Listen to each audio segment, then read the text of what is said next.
зовут Леонард. Приятно познакомиться, Вен.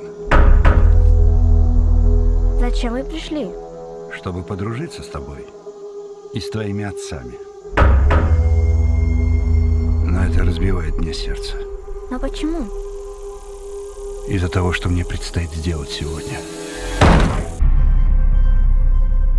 Мы призваны и объединены общим видением, превратившимся в приказ, и его не проигнорировать. Мы здесь, чтобы предотвратить апокалипсис. Ваша семья должна принять одно чудовищное решение. Если вы не сделаете этого, миру конец.